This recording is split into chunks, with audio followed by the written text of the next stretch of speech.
যেখানেই অসঙ্গতিপূর্ণ ঘটনা ঘটে এবং জনদুর্ভোগপূর্ণ ঘটনা ঘটে সেখানেই সারিয়াকান্দি সংবাদ এবং জনগণের মিডিয়া থাকে। সারিয়াকান্দি সংবাদ এবং জনগণের মিডিয়ার পক্ষ থেকে উপজেলা প্রশাসনকে ধন্যবাদ জানাচ্ছি এই কারণে গতকাল আমরা একটা ভিডিও ছেড়েছিলাম আমাদের ফেসবুক পেজে।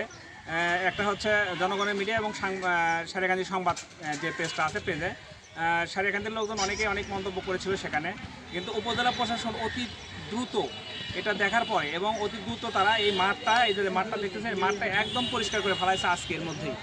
এই জন্য আমরা উপজেলা প্রশাসনকে বারবার ধন্যবাদ জানাচ্ছি।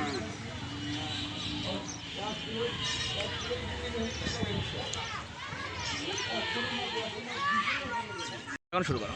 আমরা আজকে বিকালে খেলতে এসে দেখি মাঠ আজকে পরিষ্কার, অনেক ভালো লাগছে।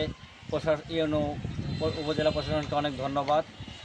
মাঠটি পরিষ্কার করার জন্য উপজেলা প্রশাসনকে ধন্যবাদ জানাচ্ছি।